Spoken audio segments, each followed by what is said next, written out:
За хүний хүн хэмсээс гардаа шууд цагаа бүртгээрэй.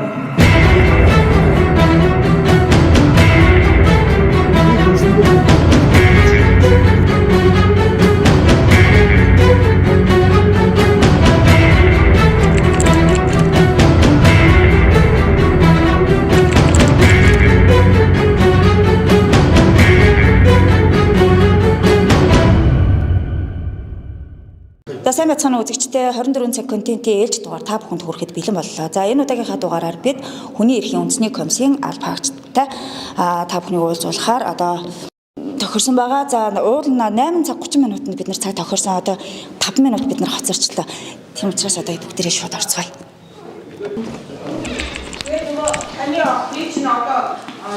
Сайн байна уу? Бид нар нөгөө 8 цаг 30 минутанд нөгөө цаг тохирсон байгаа шүү дээ, тий? Хүний хууль эрхтэй холбоотой мэдээлэлээр ингээ хүн зөвлөгөө өгж болохоор та нар камер Үйлч юутай байгаа нь тий? болохгүй тий гараа. За уучлаарай. За түрүүний явдал бас биднийг уучлаарай. Тэгээд нөгөө цагаасаа жоохон хоцорсон байсан болохоор тэгээд шууд ороод ирсэн. Харин тийм шиг боллоо. Яг иргэнтэй уулзаж явах юм багхгүй гэсэн. Харин тийм байлээ тий.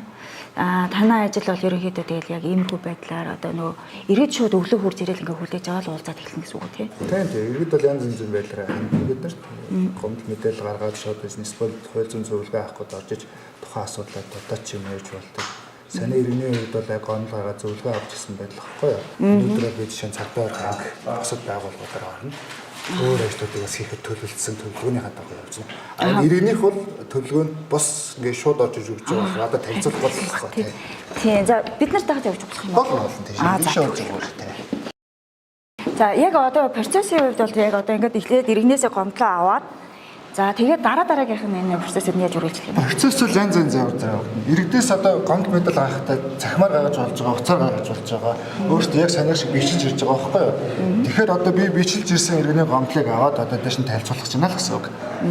Цахимаар болон уцаар өгсөн гомдол мэдээлэл бол манай дээр бүртгэгдээд комиссийн гишүүд рүү одоо ингэ цохолтны хийгдээд очсон байдаг байгаа. Тэр гомдол мэдээллүүдээр бид нэг цаг тухай бүртний ажиллагаагаа хийгээд холбогдох байгууллагууд руу яваад ажиллана л гэсэн төлөвлөгөө байгаад. Одоо яг та бүгд саний орж ирсэн өрөө маань манай комиссийн гомдлын шалгалтын өрөө байхгүй юу? Энэ өрөө нь одоо бид нар яг нийслэлийн хэмжээнд зургуулахны ажилдаг. Тэгэхээр та бүхэн бас 6 нийслэлийн хэмжээнд 6 хүн бас ажил ачааллын бас ойлгомжтой байх те. Ингээд айгүй цөөхүүлэх нөмөртлөө олон иргэдээс гаргаж байгаа мэдээлэл дээр ингээд тал талаар ажиллана л гэсэн үг юм тийм. Бана. Бана. Мөхөр дээр фронт нөө. За би нөгөө төлөвлөгөөнийхаа дагуу цагдаар анги руу явахаар байгаа. Өнөөдөр машин ямар хэлц нэгж дээр явж байгаа бол энэ болох нь яаралтай ажиллахгүй. Сая комиссийн гишүүнд танилцуулаад чиглэлээ аваад гараад бас одоо цагдаар анги дээр очиж ингээ иргэдээс гаргасан гомдол мэдээлэлээр уулзахгүй болохгүй. Толгомцоо асуудал байж магадгүй гэж байгаа байхгүй. Давхар энэ өнөөдөр бас нэг гомдол гаргасан. За одоо хэдүүлээд цагдаар руу орно. Эхлээд уулзах иргэдийнхээ нэрсийг тоо бүртгэл дээр нөхчөөд бүртгүүлээд орноо. Одоо бүгдээрээ хүний комиссийн өрөө рүү орно. Манайх энэ тусдаа уулздаг өрөөтэй. За манай хүний комиссийн өрөө маань та бүгдээ харж байгаа яг юм байдалтай. 2011 оноос анги байгуулагдсанаас хойш давхар энэ анги дээр одоо цуг энэ өрөө маань байрлаж байгаа. За одоо гомдол хүсэл гаргасан хүмүүс маань ирсэн байна. Та бүхэн одоо гарч авах уу те? Энэ бол хүний хувийнхнастай холбоотой мэдээлэл учраас та бүгд байж болохгүй байна.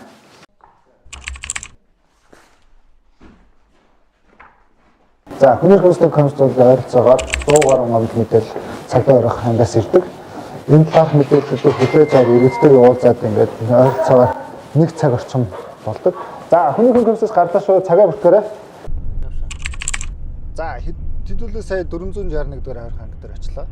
Иргэдээс бол тэнд цагдаа өргөж байгаа иргэдээс бол гомдол мэдээлэл бол манай байгууллага руу маш их хэмжээгээр гаргадаг. Одоо жилийн хугацаанд ихэд одоо өнөөдрийн хугацаанд ихэд 100 гаруй гомдол мэдээлэл ирсэн байгаа. Сая бол та нар өөртөө орох процессыг бол харлаа шүү дээ. Орохдоо заавал бид нар бүртгүүлнэ. Уулзах ёстой хүмүүсийн нэрсийг тоо бүртгүүлнэ өгнө.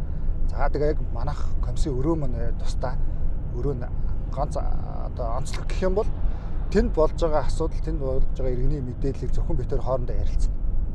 Энийг ярилцах дуу дөрсний бичлэг, камерын хяналт, бусад одоо цагдаа өрөх байрны албаагчдын хяналт бол байхгүй. Сая жишээ нь би нэг иргэнтэй уулзлаа л да.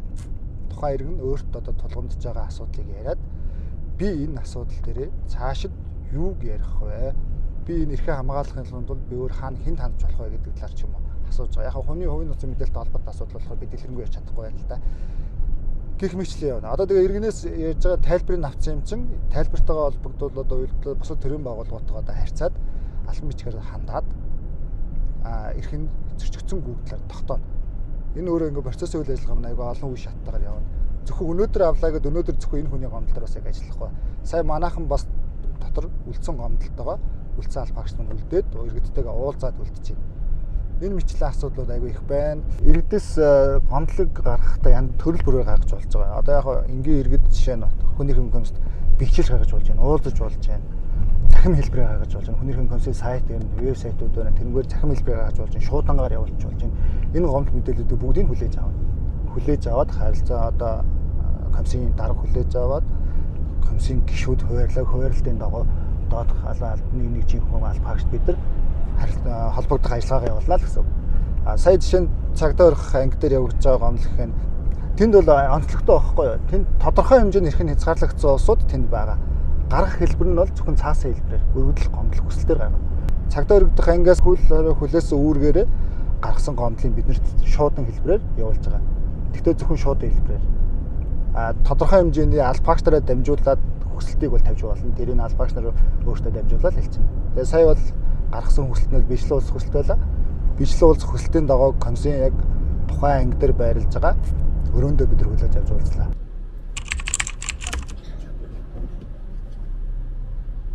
Багтаас юм гомдол мэдээлэл гаргуул хаана хэндээ гадрын бүртгэлийн дэвтэр.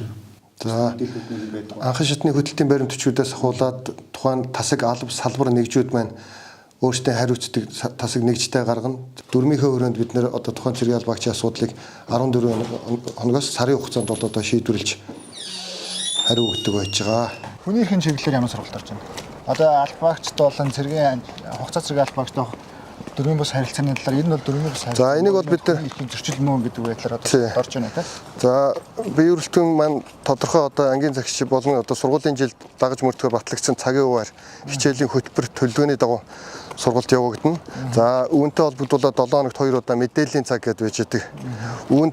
Үүгээрээ бид нар одоо нийт бие бүрэлдэхүүнтэй хугацаа цэргүүдтэй бас ухаал сурталчилгааны ажлыг явуулдаг байгаа. Дөрвийн бус харилцаа гэдэг чинь өөрөө нэг талаараа хүний эрхийг зөрчиж асуудал байхгүй юу? Тийм их асуудал энэ сургалт орж ирсэн үү? Тэрний талаар соёлын мөржлийн зааварчилгаар орж ирсэн. Гаднаас дотроос бол орж ирсэн юм байна тийм. За тус анги дээр ямар ч уулзалт үзлэгээ хийчлээ. Хүний эрхийн талаарх сургалт сурчлагааг бол тогтмол манай байгууллагаас болоод бусад байгууллагатай хамтарч хийдэг талаар ярьж байна.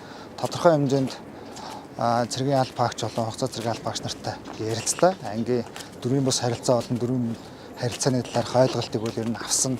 Энэ талаарх зөрчил бол ойрын жилдээ бол гараагүй гэдэг талаар мэдээлэл бас өгж байна. Энэ нь сайшаалттай бол байна энэ анги.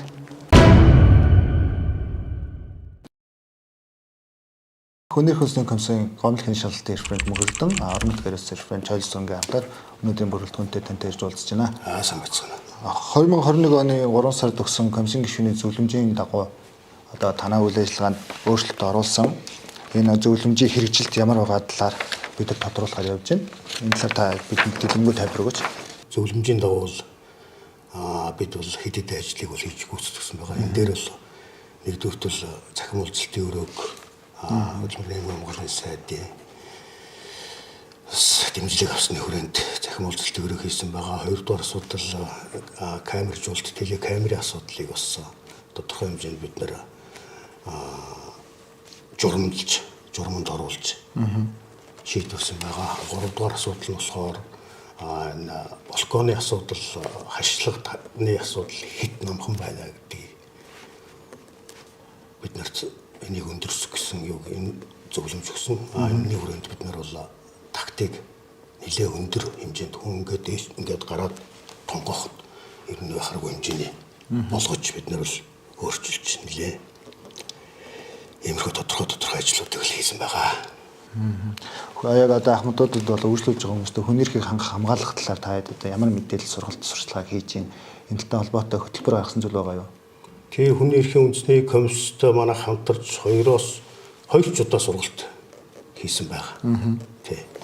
Одоо ажилчдын ёс зүй үйлчлүүлэгчтэй харьцаа, чиг хандлага гэсэн сэдвэр одоо мөн 3-4 хоногийн өмнө бид нар бас сургалт аваад.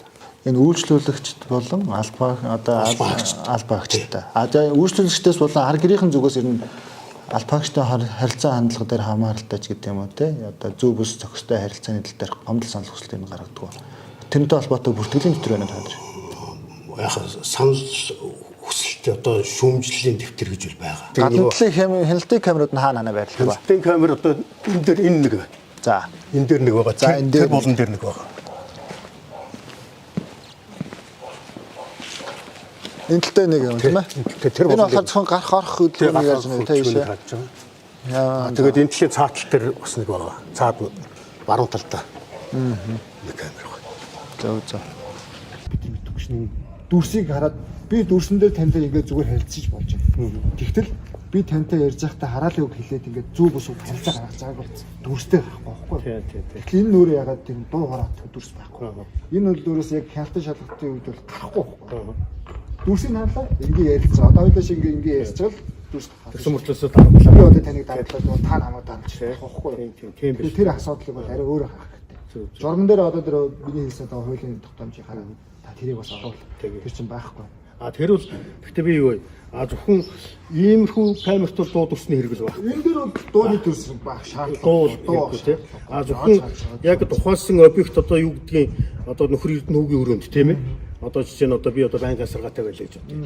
Тэгэхэд энэ хүнтэй яг нүүр тулж байгаа тэр асрах сувлэгчнэр яг ярьж байгаа үед яаж харьцаж байгаа тэр дууны юутай байх. Тэгэхгүй бол тэр чинь бол тийм зөв. Яг л тэгж харьцахгүй бол та одоо би тэгвэл дотор камераар юу ячихна шүү дээ. Дуутай байх. Тэгэхээр дуутай байхдаа тэр нөгөө нэг хуулийнхаа дагуу ямар байх ёстой журмалсан байх ёстой.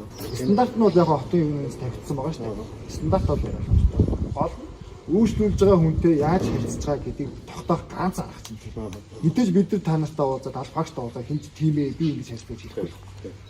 Тийм. Тэрийг бас тэгвэл хяналтын камер ашиглалтын журам гэдэг 3 сарын 21 оны 3 сарын 18-нд баталсан. Энэ журман дээр л одоо түрүү таны хэлдгээр бол өөрчлөлт болох юм шүү дээ тий. За энэ журамтай танилцъя. Нийт хичнээн камер байлаа. За энэ байран дээр чинь дээр камер чинь 24. Энэ камер дээр одоо ахаад 12 орчим. Хадгалах хугацаа нэр хугацаа. Хадгалах хугацаа одоогийн байдлаар 21-ээс сарын хугацаатай. Заримдаа нөгөө цахилгааны гэмтэл гараад камер шатчихаар нөгөө хугацаа чахаад буцаа явчихна. Ерөнхийдөө дунджаар 21 хоногтой. За хэдүүл ер нь бол нөхцөлөдөлтэй сайн шууд танилцлаа. Ахмадын ясрамжийн үндэсний төв дээр ирлээ. Нөхцөлөдлийн хувьд бол одоо ингээ дүгнэхэд бол одоо ирж очиж байгаа замаас нь ахуулаад ирнэ асуудал үүсэж байна. 11.7 км зам ингээ шороо энэ сааттай бэрхшээлтэй хүн ирж очиход айгүй төвөгтэй байдалтай автомашинууд ч гэсэн ингийн жижиг дэргүүдээр явхад бол хэцүү юм байна.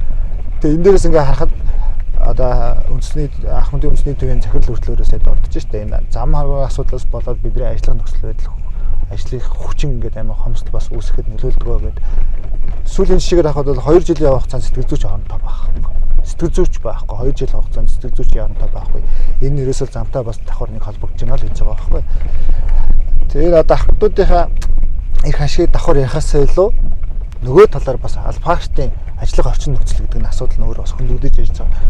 Бүх эрх талаас нь л ярихгүй бол зөвхөн нэг талыг бариад ажиллаад байж байхгүй. Сая бидний комиссийн гишүүний өгсөн зөвлөмжийн хэрэгжилтийг ямар байгаа талаар шалгах гэж ирлээ. Тодорхой хэмжээнд бол сайжирсан байна.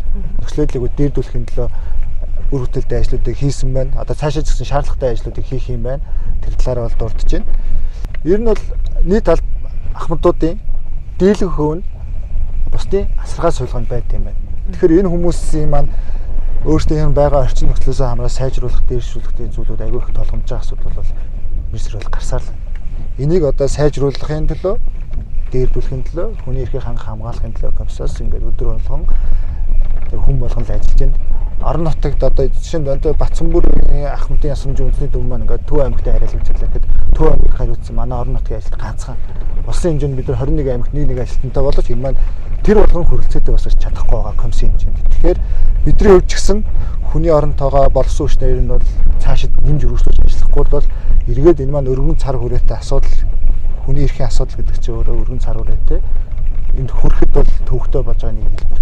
нөгөөтэйгөр иргэд маань ч гэсэн өөрсдийн эрхээ мэддэг болж байна. Мэдээлэлээр бас аваад хаана хандхаа мэддэг болж байна. Ингээд гаргаад тахаас нэг талаар аваад тавьсан нөгөө талаараа эднийг хангахын төлөө хэрэгжүүлэхийн төлөө боловсон хүчин маань бас тутамг байна гэж харж үзэж байна да.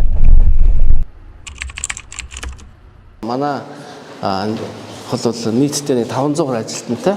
За тэрний нэг 200 гаруйг одоо эзэлдэг туслах сувлагчид одоо ажилчтай байгаа. За тэр ажилчтай бол энэ жил бол хүний эрхийн үндэсний комисстай хамтраад нийтдээ бол нэг 6 сургалт хийсэн.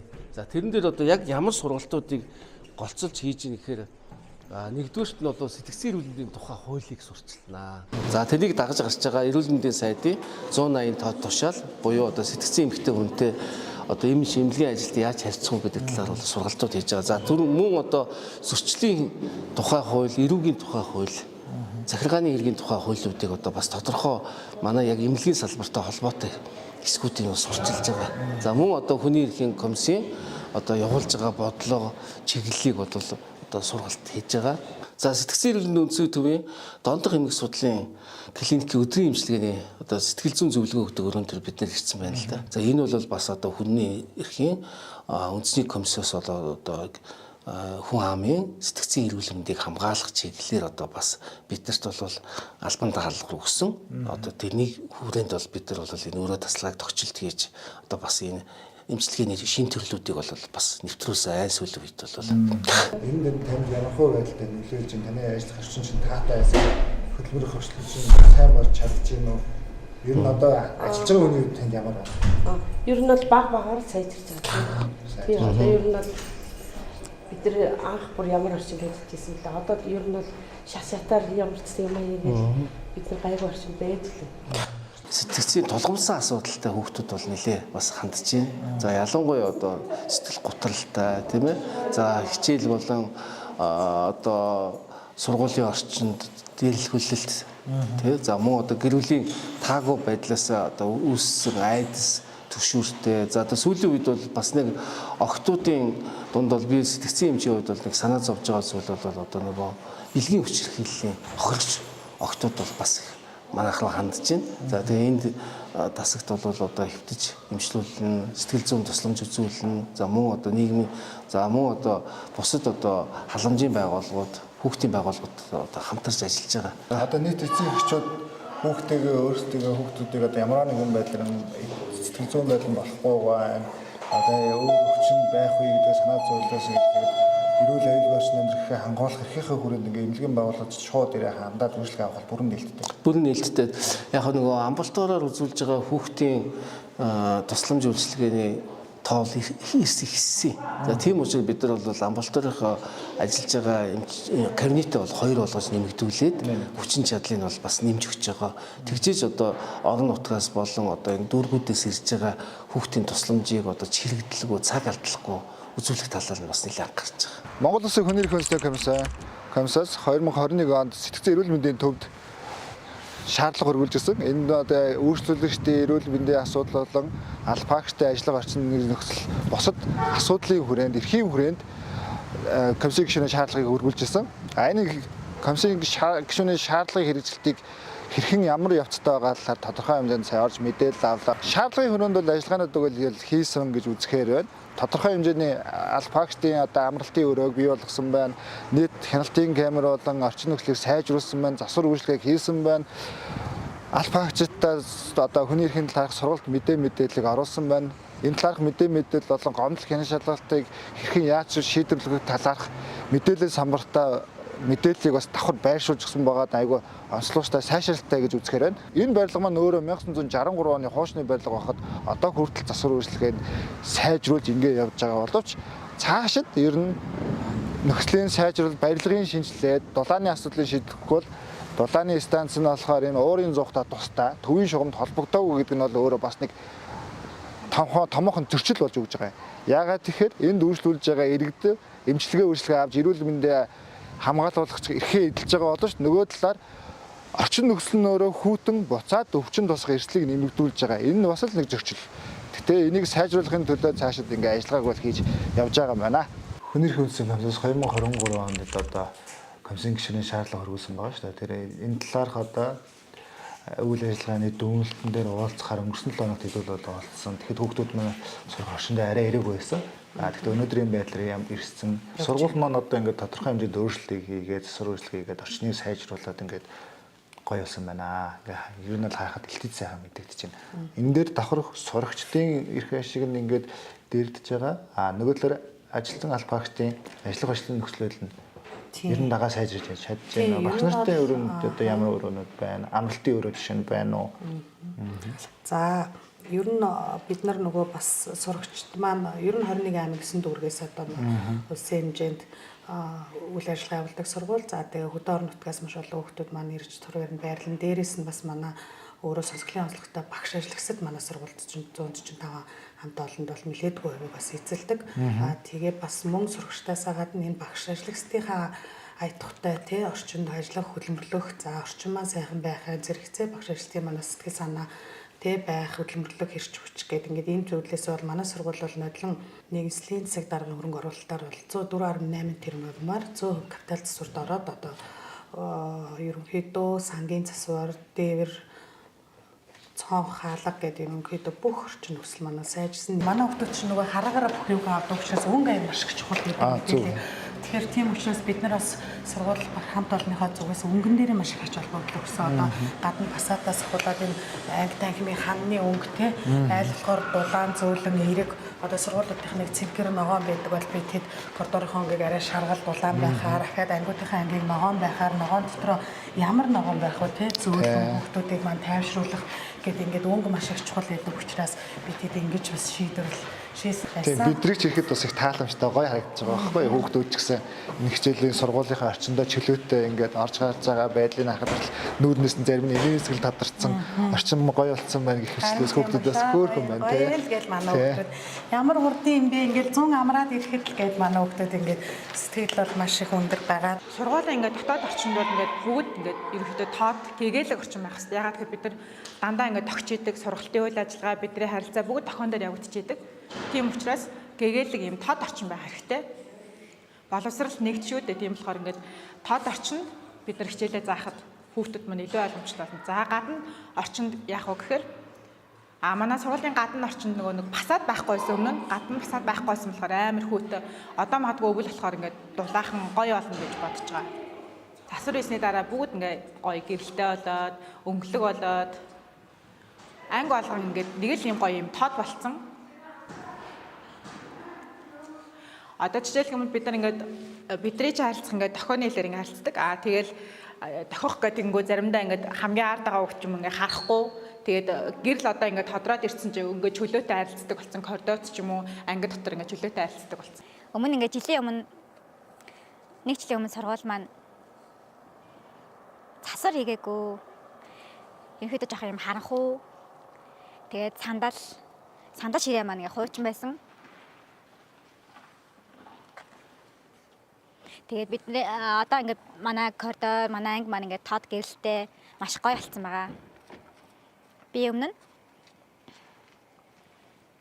одоо хүүхдүүдтэйгээ багштайгаа ингээд харилцаад заримдаа коридорт ингээд юм харанхуу гэж харилцаад хэцүү байгаадсан. Сонсголгүй хүмүүс чинь ерөнхийдөө ингээд тод гэрэлтэй гэгээлэг орчинд харилцаад бид нарт илүү тохиромжтой байдаг.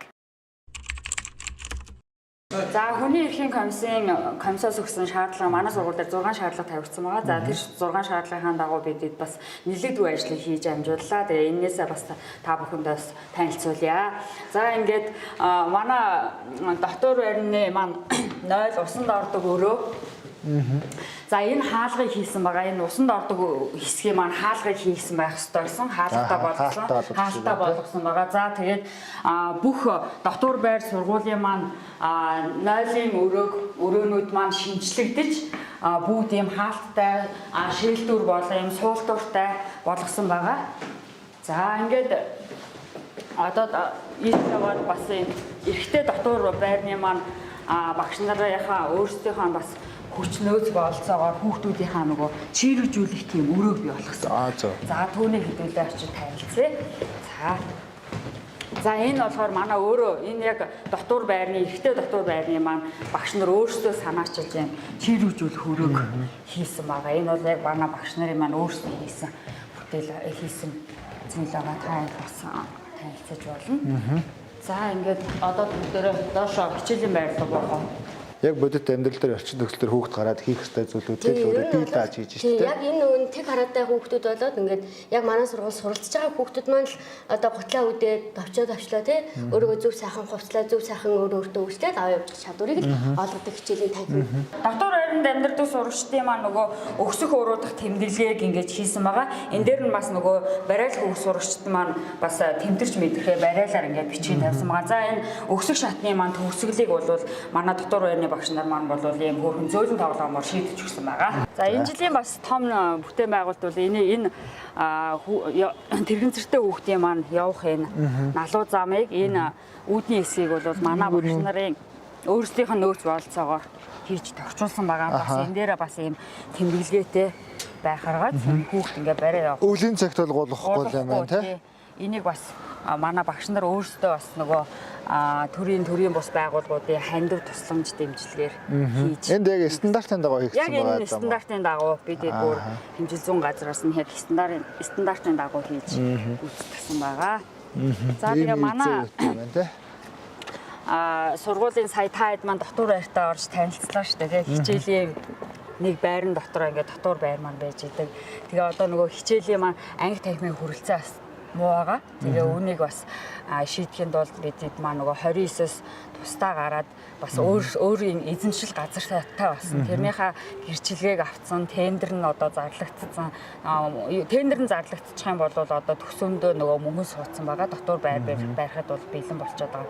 Тэгэх юм бол энэ зүүн талын хэсгээ бол бид нөгөө хичээлийн байр болгоход бас бид нарт бас хэрэгтэй байна. Хэрвээ дотор байр маань сургуулиасаа тусдаа гараад шинээр баригдчих юм бол хүүхдүүдийн бас сурах орчин нөхцөлөөр 2 ээлжээр биш 1 ээлжээр нэг анги танхимдаа ороод суралцаад явах эрх юм бас хангалттай хэрэгжилтөө сайжирна л гэсэн үг шүү дээ тийм үү. За зайлгалаа баярлалаа. За. Бачилгонгаа та манайд гомдол гаргасан шүү дээ. Тийм. За гомдлын дагуу холбогдох ажиллагаа хүний хүнстэй комиссаас явуулсан. Тантай уулзаж бас тайлбар тодруулга авсан шүү дээ. Тийм ээ. Тийм ингээд бид нар энэ холбогдохын таны гаргасан гомдлын тухай ажиллагааг явуулаад энэ яаманд бид нар зөвлөмж хөргүүлсэн. Энэ зөвлөмжийн холбоог та авсан уу? Аваагүй. Энэ зөвлөмж нь энэ шүү заяа. Энэ зөвлөмжийн та юудсан танилцсан. Энэ зөвлөмж нь байгаа.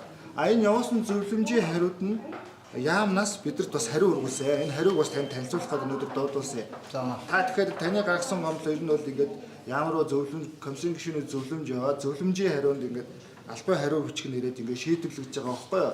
Та тэгэхээр энэ албан бичгтэйгээ сайн танилцаарай заа юу. За. За баярлалаа. Танаваа бол ингээд хүний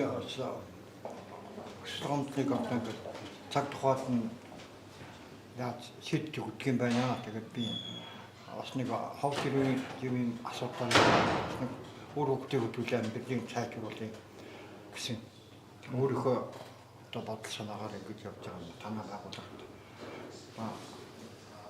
баярлж байна. За бид ингээд таны ажилтай танилцаад бас хэсэг хугацаанд явлаа. Бүр анхнаасаа эхлээд бас нэг зүйлийг ажиглалаа л да. Одоо яг одоо эрхэн зөрчигдсөн ч гэдэг юм уу танадаас бас гомдол гаргаж ирж байгаа иргэдтэй та бүхний би бас нөгөө тусгай өрөөнд бас уулздаг болов уу гэж бодсон. Ер нь ийм тусгай өрөө байхгүй. Тийм өөрийн гэсэн байргүй болохоор одоо нууцт мэдүүлгийн одоо өрөө гэдэг зүйл одоо бидэрт байхгүй байгаа. Энэ айгүй хүндрэлтэй талууд бас нэг маань ажиллагаа явуулахад одоо бид нар нэг өрөөнд ингээд зургуулаа сууж байгаа гэхэд одоо иргэдийн хувийн нас толботой мэдээллийг одоо нэгэн зэрэг одоо сонсох боломжтой болчиход байгаа байхгүй юу. Тэгвэл яг бид нар өөр өрөө байхгүй учраас тэгвэл нэг хэлтэс нэг яг ажил шугамын үүргэнд өөр үүсгэж байгаа албаагч нар учраас одоо мэдээлэл одоо яалтчгүй хажуудаа ингээл аваад явчихдаг. Та бүхэн яг дөрөв орж ирэхэд бас тааралцсан тийм ээ. Тэрнтэй л хэрнээ адилхан. За өөртөнд нэм асуудал тулгарч байгаа гэдэг чинь та бүхэн бас бусад энэ маш олон байгууллагуудаар бас явж тий. За өөрсдийнхөө шаардлагын хэрэгжилтийг бас шалгад юм байна. Бас иргэдийн гомдол мөрөөр бас маш олон байгууллагуудаар явд юм байна гэдгийг бид бас харлаа. Бас нэг зүйлийг тодруулж асууя гэж бодлоо л доо. Бидний очисон одоо нөгөө тусгай хэрэгцээд 2916 дугаар сургуулиуд дээр одоо тусгай хэрэгцээд гэдэг утгаар нь та бүхэн илүү анхаарал хандуулж ажилладаг уу? Үгүй энэ бол яг хоо тухайн сургуулиуд нь ач холбогдолтой гэж бол холбогдолтой. Мэдээж тусгай хэрэгцээтэй бага насны хүүхдүүдийн боловсролыг олгож байгаа газар. Гэхдээ бусад хүүхдүүдийн эрх ч гэсэн энэ дээр яригдана. нийслэл болон орон нутаг Монгол улсын нутаг дэвшил үйл ажиллагаа явуулж байгаа бүх ерхий боловсролын сургууль гэдэг орчин өөрөө. Манайх бол тодорхой хэмжээнд одоо орон нутгийн сургуулиудаар ээж дараатаагаар яваад шалгаад нөхцөл байдлаа танилцаад холбогдох байгууллага бусад хүмүүс рүү ингээд комиссийн гишүүний шаардлага зөвлөмж хургуул ажиллаа эхэлж байгаа. Яг энэ шаардлага зөвлөмжийн хүрээнд л одоо 2911 дугаар сургууль маань одоо шинэ байрынхаа асуудлыг одоо ийм байх хэвээр стандартанд юм байх хэвээр энэ бол хүний эрхийг хүүхдийн эрхийг зөрчиж болж байгаа учраас ингээд комиссаас ийм шаардлага зөвлөмж өгсөн гэдэг үндснэл дээр ингээд шинэ байрны асуудал нь шийдэгдэж явах асуудал байгаа. Тэр болго энийг ингээд шийдсэн бид нар ийм ажил хийлээ гэд бид нар бас нэг өөрсдийг нэг реклам даатагч юм уу тийм зүйл байхгүй л дээ. Яг харин энэтэй холбоотойгоор иргэд бас яг танай ажлыг бас ойлгодгоо те. Ерөнхийдөө хүний эрхийн зөрчил өөртөө одоо иргэд би миний эрх зөрчигдлөө гэсэн тохиолдолд та бүхнийг шууд л те энэ зөрчлийг одоо ингээд арилгуулах гэдэг юм уу газар дээр нь одоо шийдвэрлүүлэх гэдэг юм уу ийм бас хандлагатай байдаг штэ те. Тий одоо шууд иргэд өөртөө бас жоохон ингээд эрх зүйн мэдлэг болон босод юмнууд ингээд сайжирж байгаа хэдий ч яг тухайн үеийнхээ сэтгэлийн хандлагаар ч юм уу те миний эрх зөрчлөө миний л гэдэг. Гэтэл нөгөө талаар босод хүний эрх болон өөрийнх нь эрх иргэн тойрны нийгмийн одоо асуудлууд ингээд толгомж байгаа юм байдаг. Тэгээ шууд дүгнэх боломжтой боломжгүй гэсэн одоо юм бол харах хэрэгтэй. Үнэхээр шууд энэ хүний эрхийн зөрчил мөнөө гэж авч үзье гэх юм бол одоо тэр нь цөөхөн л юм байна гэсэн үг шүү дээ. Жишээ чагсаал цуглаа үзэл бодлоо чөлөөтэй 50 замаар илэрхийлж байгаа иргэнийг төрийн тусгай байгууллагын аль багш нар ч юм уу тийм ээ бусад өөр иргэд ч юм уу тийм ээ хинч үйж болно үзэл бодлоо таарахгүй хүмүүс ч юм уу тэр хүнд хүч хэрэглээ тэр үзэл бодлоо гаргаж байгаа саналын сонсгоор хүч хэрэглээл зогсоож байгаа үйлдэл нь өөрөө одоо эрхийн зөрчил шууд мөн л гэж үзнэ. Шууд дүн. Тухайн үед тэр мөн байна энэ бол ингээд болоорой гэж зогсоогоод шаардлага зөвлөмжийн хүрээнд ч гэдэг юм уу те харьяа байгууллагт нь хандна л гэсэн үг байхгүй юу. Тий бусад одоо та бидний хувьд сая манай ажилдаа танилцаад тодорхой хэмжээний байгууллагууд дээр орлоо. Энд бол өмнө одоо тусгадаагүй байгууллагч байгаа шүү дээ. Бид нар дан ганц энэ сургууль соёл барилгын асуудлыг яриад байгаа юм биш. Эмнэлгийн ажилчид эмнэлэгт үзүүлж байгаа иргэдийн эрх ашиг, хүүхдийн сурч боловсрох эрх ашиг мэдлэг мэдээлэл авах тийм ээ багш нарын одоо тэр хүүхдүүд яг зөв зааж гин үгүй энэ багшийн өөрийнх нь одоо асуудал ямар байдгийг тэгтэл багш сурагчийн хүүхдүүдэд зодж ин ч гэдэг юм уу ингээд нийгэмд гарч байгаа асуудал зөндөө байгаа. Тэгэхээр бид зөвхөн тэр барилгач гэхгүйгээр бусад нийгмийнхаа хөндөгдөх асуудал руу бол ингээд хүрээл ажиллаж байгаа. Гэхдээ яг цаг хугацааны хувьд бол шалгах ч өөрөө айгүй тийм олон хугацаа шаарддаг учраас л удаашралтай юм уу гэдэг иргэдэд санагддаг баг. Адилхан төрөөс төрийн байгууллага хоорондоо харилцаж байгаа ч гэсэн бид нар хуулийнхаа дагуу мэдээллүүдтэй хоорондоо солилцохын тулд заавал албан бичгээр харилцаал явна. Түүнээс хин дуртай ингээд нөгөө нотлох баримтын хэмжээнд гаргаж өгч байгаа зүйлийг биш үү?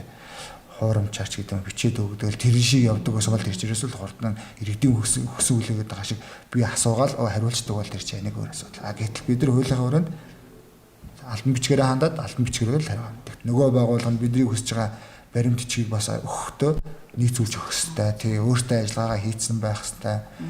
Дан ганц албан бичгээргээд тахгүй бид нар очиж үзнэ, шалгана.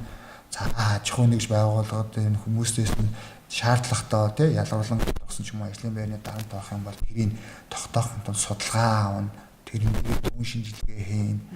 Гэх мэтчлэн тэгээд тэр гомдол гаргаж байгаа, гомдоод байгаа гомдол үүсгээд байгаа иргэн энэ хүмүүстэйгээ хоорондоо уулзаад тайлбар аавна. Тайлбар дээрх нь тусгагдсан зүйл нь үнэн юм уу, худлаа юм уу тэрийгэ тодруулна. Тэгээд энэ аягүй хугацаа шаарддаг л асуудал та. Тэгэхээр иргэд энийг сайн зүгээр ойлгоход хүлээцтэй байж чадвал ер нь сайн байл гэж үзэх хэрэг. Хүний эрхийн төлөө ажиллаж байгаа та бүхний өөрсдийн бас нэг эрх гэж асуудал хөндөгдөд байна тийм үү? Гэхдээ биднээс илүү босод яг гомдол гаргаж байгаа ч гэдэг юм эрхэн зөвшөөрчөө тэрийг илэрхийлж чадахгүй байгаа иргэд ч гэдэг юм уу босод өөр хүмүүс байгаа. Бидний хувьд тодорхой хэмжээний мэдээлэлтэй өөрсдөө эрхийг хамгаалах чадамжтай гэж явж байгаа учраас боломжтой үедээ бид нар өөрсдөө өнөөдөр бол юм байх шүүч гэдэг юм а тий ажлуудаа зохицуулаад явах хэрэгтэй л гэж боддог. За хүний эрхийн үндэсний комиссийн нэг алба хаагчаар за та бүхэндээ бас энэ ажлын ачаалал тий одоо ер нь хэрхэн ажилтын бас тодорхой хэмжээний ойлголт өгөхийг зорьсон энэ удаагийн дугаар манаас энд хүрээд ер нь өндөрлж байна тий тэгээ иргэдтэй бас хандаж хэлэх үг байвал одоо ийм та бүгдийг бас ирээд бидний бас ажил амьдрахтаа бас тий тодорхой хэмжээнд ингээд танилцаад энэ нийгэмд ингээд бас таньж олгох чад их баяртай байна. Иргэд бас тухайн бүрөө яг мэдээлэл бол байхгүй байдаг гэж би бас заримдаа бас үзээд байдیں۔ Танах шууд шийдэж гэдэг юм. Тэгэхээр иргэд маань өөрсдөө бас та бүгдэд мэдэх мэдээлэл авах хэрэгцээ нээлттэй байгаа. Та хаанаас интернетийг ашиглаад хуулиа харьцаж болж ийн гомдлоо яаж гарах болж ийн би ямар ихтэй юу үзэж болж ийн үнэхээр шаардлагатай гэж үзвэл намын сэтгүүл ч юм уу манахаас гаргаж байгаа ихтгэлэг ч юм уу ирээд авч бас боломжтой шүү дээ. Тэгэхээр ингээ энэ хүний эрхийн зөрчил мөн үү биш үү гэдэг юм хууль зүйн зөвлөгөөг бол бидний ажлын цагаар цаг ямат өгч юм уцаарч өгч юм. Тэгэхээр иргэд маань өөртөөхөө эрхийн хамгаалахын тулд өөртөө мэдлэг мэдээлэлд ажиллуулад бие биенийхээ эрхийг хүндэтгэн хамгаалдаг хайрладаг яа л гэж хэлье.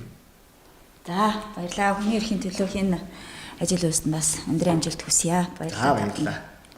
24 цаг контентын ээлж дугаарыг түрээд өндөрлж байна. Дараагийн дугаар хүртэл түр баяртай. За хүний эрхийн комиссээс гардаг шүү цагаа бүртээрээ